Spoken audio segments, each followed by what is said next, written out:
రాష్ట్ర విభజన జరిగి కొత్త రాష్ట్రం ఏర్పడిన తర్వాత మనకు ఒక నీరవ చక్రవర్తి వచ్చాడు. ఈయన నీరవ్ కాదు, నీరవ చక్రవర్తి. అంటే ఏమి తెలియ, అసలు ఏమి సాధించలేనటువంటి వాడని అర్థం అనమాట.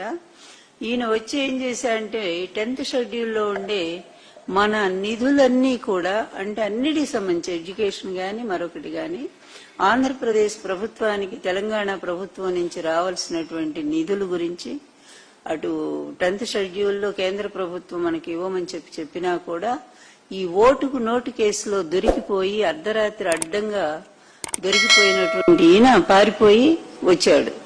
వచ్చి ఇక్కడ ఏముంది, ఏమీ లేదు, బస్సులో కూర్చున్నాడు. సరే, అట్లా సంస్థలన్నీ నష్టపోయినాయి. ఆంధ్రప్రదేశ్ కి తెలంగాణ నుంచి రావాల్సిన ఫండ్స్ ఏమీ రాలేదు. అందులో మరొకటి ఏంటంటే 10th షెడ్యూల్లో ఉంది తెలుగు అకాడమీ ఒకటి. ఈ తెలుగు అకాడమీకి మరి ఆ రోజు చంద్రబాబు నాయుడు గారు 2014 నుంచి 19 వరకు ఆయన పరిపాలన కొనసాగింది. ఆ టైంలో ఈ తెలుగు అకాడమీని కూడా పక్కన పడేశారు. ఎందుకంటే ఆయనకు భాష మీద ప్రేమ లేదు, మరో దాని మీద ప్రేమ లేదు. అందువలన ఆయన ప్రజల మీదే లేదు, ఇంకా వీటి మీద ఎట్లా ఉంటుంది. ఈ తెలుగు అకాడమీని పక్కన పడేస్తే ఎంత గొప్ప సంస్థ అంటే, ఇది ఎప్పుడో 1966లో పివి నరసింహారావు గారు తెలుగు వాళ్ళందరికీ కూడా ఒక ప్రత్యేకమైన సంస్థ ఉండాలి అని చెప్పే ఉద్దేశంతో ఈ తెలుగు అకాడమీని స్థాపించడం జరిగింది. తెలుగు అకాడమీ ద్వారా తెలుగు సంస్కృతి, తెలుగు భాష అలాగే పూర్వ కవులు, ఆధునిక కవులు, వీళ్ళందరికీ సంబంధించినటువంటి అనేక రచనలను ప్రింటింగ్ చేసి ప్రజలకు అందించడం జరిగింది. నిజంగానే భాషా ప్రియులందరికీ కూడా తెలుగు అకాడమీ అనేది చాలా గొప్ప సంస్థగా రూపొందింది. తర్వాత ఇక విద్యార్థులకు సంబంధించినటువంటి పుస్తకాలను కూడా ప్రింట్ చేసి వారికి సకాలంలో అందజేయడం, తక్కువ రేట్లకి అందజేసి విద్యార్థులకు ఎంతో ఉపయోగకరంగా మారింది. ఆ విధంగా 2014లో మనకి తెలుగు అకాడమీ రాలేదు. తర్వాత వచ్చినటువంటి జగన్మోహన్ రెడ్డి గారి ప్రభుత్వం 2019లో జగన్మోహన్ రెడ్డి గారి ప్రభుత్వం వచ్చిన తర్వాత వారు ఈ తెలుగు అకాడమీని తీసుకొచ్చి నన్ను చైర్పర్సన్ గా వేశారు. దానికి అప్పటి వరకు కూడా మినిస్టర్ ఉండేది, కానీ ఆ మినిస్టర్ కూడా కాకుండా మొత్తం చైర్పర్సన్ కే బాధ్యతలు ఒప్పజెప్పి మరి ఒక డైరెక్టర్ పర్యవేక్షణలో, ఒక ఐఏఎస్ ఆఫీసర్ పర్యవేక్షణలో చైర్పర్సన్ ఈ కార్యకలాపాలన్నీ కూడా నిర్వహించడం జరిగింది గతంలో కూడా. నిజంగానే వైఎస్ జగన్ గారు దీనికోసం చేసిన కృషి, తెలుగు అకాడమీని తీసుకురావడానికి చాలా కష్టపడ్డారు. దీని రిజిస్ట్రేషన్ కూడా 16/6/2020 GOS నంబర్ 21 ఇది జారీ చేసి ప్రభుత్వం రిజిస్ట్రేషన్ చేసుకున్నాం మనం ఇక్కడ. అప్పటికి ఇంకా తెలుగు, ఎందుకంటే ఉమ్మడి తెలుగు రాష్ట్రాల్లో ఉండేటువంటి తెలుగు అకాడమీ అక్కడే ఉండిపోయింది. అందువల్ల మనం ప్రత్యేకంగా ఇక్కడ రిజిస్ట్రేషన్ చేసుకోవడం జరిగింది. జరిగిన తర్వాత దీనికి సంబంధించిన ఫండ్స్ గాని సిబ్బంది గాని రాలేదు. దానికోసం ప్రభుత్వం ఎంత కృషి చేసిందంటే ఇక నిర్విరామ కృషి చేసింది. బాధ్యతలన్నీ నాకు ఒప్పజెప్పడం జరిగింది. దాని మీద మేము కోర్టుకు వెళ్లాం. తెలంగాణ ప్రభుత్వానికి అనేక సార్లు లెటర్ రాసినా కూడా ₹1 కూడా వాళ్ళు ఇవ్వలేదు. ఫండ్స్ అన్ని కూడా అక్కడే ఉండిపోయినాయి, ఉమ్మడి ఆస్తులన్నీ కూడా. అప్పుడు మేము కోర్టు ద్వారా, ఇటు హైకోర్టు, సుప్రీంకోర్టు, ప్రభుత్వం పూర్తిగా మద్దతు ఇచ్చి లాయర్లను నియమించి మాకు మరి సహాయం చేస్తే ఫండ్స్ దాదాపు 150 కోట్ల పైన మేము తెలంగాణ ప్రభుత్వం నుంచి సాధించగలిగాము. వచ్చిన తర్వాత సిబ్బంది వచ్చారు, ఫండ్స్ వచ్చినాయి. తెలుగు అకాడమీ ఫుల్ ఫ్లెడ్జ్డ్ గా తిరుపతి ప్రధాన కేంద్రంగా అకాడమీ స్టార్ట్ అయింది. దాదాపుగా 30 నుంచి 60 కోట్ల రూపాయల పుస్తకాలు తెలుగు అకాడమీ ప్రింట్ చేయడం జరిగింది. అంటే మూలధనాన్ని ₹1 కూడా ఖర్చు పెట్టకుండా చైర్పర్సన్ గా నేను, రామకృష్ణ గారు IRS వారు డైరెక్టర్ గా, ఇద్దరు పర్యవేక్షణలో తెలుగు అకాడమీ ఎంత సక్సెస్ఫుల్ గా ముందుకెళ్లిందంటే ఎన్నో పుస్తకాలు ప్రింట్ చేశాము. సకాలానికి చాలా తక్కువ రేటుకే స్టూడెంట్స్ కు మేము అందించగలిగాం. మంచి పేరు వచ్చి 2024 ఈ తెలుగుదేశం తెగులు, నిజంగా తెలుగుదేశం కాదు, అది ఒక తెగులు దేశం. ఈ ప్రభుత్వం వచ్చాక అందులో ఇంకెవరు మహామేధావి, ఇంకెందుకు, ఆయన స్టాన్ఫర్డ్ మేధావి కదా, ఆయన ఎడ్యుకేషన్ శాఖ మినిస్టర్ అయిన తర్వాత ఎంత తగలబడాలో తెలుగు భాష గాని, సంస్కృతి గాని, విద్యా విధానం గాని ఈ రోజు మొత్తం కూడా ఎంత దరిద్రంగా ఉందంటే ఎడ్యుకేషన్ వ్యవస్థ అంతా కూడా నిజంగా ఒక 50 ఏళ్ల వెనక్కి వెళ్లిపోయినట్టు అయిపోయింది. అందులో తెలుగు అకాడమీని ఎంత దారుణంగా మోసం చేస్తా ఉన్నారంటే వీళ్ళంతా ఎవరినో విల్సన్ ఎవరినో వేశారు ఇప్పుడు కొత్తగా, అలాగే ఒక డైరెక్టర్ ఉన్నారు, ఒక ఐఏఎస్ అనుకుంటాను. ఇద్దరూ కలిసి ఏ విధంగా తెలుగు అకాడమీ నిధులను లూటీ చేయాలో ఆ విధంగా చేయడం ప్రారంభించారు. అన్నిటినీ మించి కూడా ఈ టెండర్ ప్రక్రియ అనేది చాలా సంక్లిష్టమైనటువంటిది. దీంట్లో పారదర్శకంగా ఆ రోజు తెలుగు అకాడమీ నిర్వహించింది. అందులో విజిఎస్ అనేటువంటి ఒక సంస్థ వాళ్ళకి అర్హత లేకపోయినా కూడా అనేక సార్లు వాళ్ళు టెండర్కి అటెండ్ అవ్వటం, మేము 3 సార్లు వాళ్ళని రిజెక్ట్ చేయటం జరిగింది. తర్వాత ఈ ప్రభుత్వం వచ్చిన తర్వాత వాళ్ళు మరి ఈ లోకేష్ తో కుమ్మక్కయి, ఈ విజిఎస్ విక్రమ్ అనేటువంటి సంస్థలు వాళ్ళతో కుమ్మక్కయి, ఎందుకంటే ఈ టెండర్ ప్రక్రియనే దానికి ఉన్న రూల్స్ ని మార్చేశారు. మేము ఉన్నప్పుడు అప్పుడు గతంలో ఎందుకంటే విద్యార్థులకు చాలా తక్కువ ధరకు అందించాలనే ఉద్దేశంతో పేజీకి 20 పైసలు మాత్రమే మేము పెట్టడం జరిగింది ప్రింటర్స్ కి, అంటే ఎక్కువ ఖర్చు లేకుండా.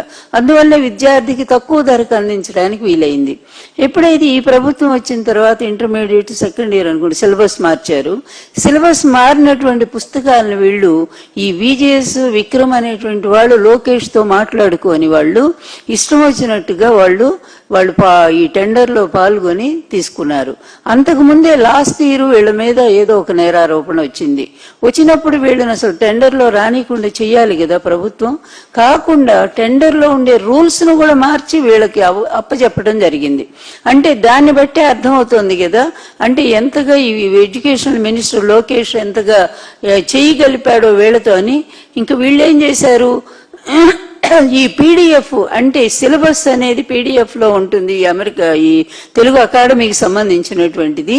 ఈ పీడిఎఫ్ ని ప్రింటర్స్ కి ఇస్తారు సహజంగానే పుస్తకాలు ప్రింట్ చేయడానికి. అలాంటిది తీసుకెళ్లి వీళ్ళు ప్రైవేట్ కాలేజీలకు అమ్మేశారు. వాళ్ళు 10 కోట్ల రుణం తీసుకున్నారు. ఇంకా లోకేష్ కి ఎంత ముట్టినాయో మనకు అది అర్థమే కావట్లేదు, భారీగా ముట్టే ఉంటాయి. అంటే మన ప్రభుత్వ కళాశాలల్లో ఇంటర్మీడియట్ విద్యార్థులు తక్కువ ధరతో కొనుక్కునేటువంటి పుస్తకాల్ని పేజీ 20 పైసల నుంచి 30 పైసలకు పెంచారు. పెంచడమే కాకుండా టెండర్ రూల్స్ అన్ని మార్చేశారు. మార్చడమే కాదు, వీళ్ళ ద్వారా భారీగా ప్రైవేట్ కాలేజీలకి ఈ పీడిఎఫ్ ను అమ్ముకోవటం జరిగింది. దానివల్ల తెలుగు అకాడమీ నష్టపోవటం జరిగింది చెప్పింది. మా గవర్నమెంట్ లో అంటే జగన్మోహన్ రెడ్డి గారి ప్రభుత్వంలో అస్సలు ఒక్క పుస్తకం కూడా మాకు ఇవ్వలేదు. ప్రభుత్వమే ప్రింట్ చేసి చక్కగా వాళ్ళు విద్యార్థులకు అందించారు. అంటే తెలుగు అకాడమీ మీద భారం పడకూడదని ప్రభుత్వం ఎప్పుడు కూడా మా మీద భారం పెట్టకపోగా ఇంకా ఎంతో మమ్మల్ని సపోర్ట్ చేసి మూల నిధులను కూడా మేము పెంచుకోవటం జరిగింది, అసలు ఖర్చు పెట్టకుండా జరిగింది. కానీ ఈ రోజు ప్రభుత్వం అసలు తెలుగు అకాడమీ నిధులన్నీ కూడా ఖర్చు చేసే పరిస్థితికి వచ్చింది. అంతేకాదు 2 సంవత్సరాల నుంచి ఈ ప్రభుత్వ పుస్తకాలను కూడా తెలుగు అకాడమీకి అప్పచెప్పి ఇప్పటికి దాదాపుగా వీళ్ళు ఇవ్వాల్సింది 50 కోట్లు అనుకుంటాను. ప్రభుత్వం ఇవ్వాల్సిన 50 కోట్లు ఇవ్వాలి. 50 కోట్లు తెలుగు అకాడమీకి చెల్లించాల్సింది ప్రభుత్వం ఇంతవరకు రూపాయి కూడా ఇవ్వలేదు. అంటే ఎంత ఇక్కడ ఈ డబ్బులన్నీ ఎక్కడ ఖర్చు అయిపోతాయి అంటే తెలుగు అకాడమీ ఫండ్స్ నుంచి ఖర్చు అయిపోతాయి. ఈ విధంగా ఏదో అన్నట్టుగా మోసెమ్మ మూయ పెడితే మాసెమ్మ మాయం చేసినట్టు తెలుగులో ఒక సామెత ఉంది. అట్లాగా మేము కష్టపడి మా ప్రభుత్వం మేము ఈ విధంగా చేస్తే ఈ రోజు వచ్చిన ఈ ప్రభుత్వం పప్పు బెల్లాల్లాగా ఈ అవినీతి పరులకి అన్యాయం చేసేటువంటి వాళ్ళకి దోపిడీ వర్గాలకి వీళ్ళందరికీ కూడా కొంత వాటాలు ఇస్తూ, అసలు మెయిన్ దోపిడీదారులు 2 ఉన్నారు కదా, చంద్రబాబు ఆయన కొడుకు 2 కూడా ఈ వ్యవస్థను ప్రతి వ్యవస్థను కూడా నిర్వీర్యం చేస్తూ సర్వనాశనం చేస్తా ఉన్నారు. ఈ రోజు తెలుగు అకాడమీని భ్రష్టు పట్టించారు. నేను ఒకటే అడుగుతున్నా, చంద్రబాబు నువ్వు తీసుకొచ్చావా తెలుగు అకాడమీ? నీ టైంలో అసలు తెలుగు అకాడమీయే వద్దన్నావు. తెలుగు భాష మీద నీకు ఎందుకంటే నీ కొడుక్కి రాదు నీకు రాదు తెలుగు మాట్లాడటం అనేది. ఇలాంటి పైరసీ వచ్చినప్పుడు ఏం చేస్తారు ప్రభుత్వం? వెంటనే చర్యలు తీసుకొని వాళ్ళని అరెస్ట్ చేసి జైల్లో పెట్టాలి. వాళ్ళకి జీవిత కాలం కూడా టెండర్ లో పార్టిసిపేట్ చేయకుండా వాళ్ళకి అనర్హత వేటు ఇవ్వాల్సి ఉంది. కానీ ఇంతవరకు కూడా వాళ్ళ మీద ఏ వేటు పడలేదు. పడకపోగా ఇంకా పెట్టినటువంటి కేసు తెలుగు అకాడమీ వాళ్ళ మీద కేసు పెట్టింది. కేసు పెడితే ఇంతవరకు కూడా వాళ్ళ మీద ఏ యాక్షన్ లేదు. పైగా పోలీసులు ఒత్తిడట. ఏంటి కేసు? పోలీసుల మీద ఒత్తిడి, పోలీసులు వాళ్ళ మీద ఒత్తిడి, మీరెవరు కూడా కేసు పెట్టొద్దు అని చెప్పి. అలా కేసు మూసేయాలి అని చెప్పి కోర్టులో కూడా పోలీసుల చేత పెట్టిస్తున్నారట. ఏది ఆ కేసు వద్దు అని. అంటే ఎవరు ఉన్నారు దీని వెనక? చాలా క్లియర్ గా ఈ లోకేష్ అనేవాడు చదువు లేని పనికి మాలిన పరమ చెత్త.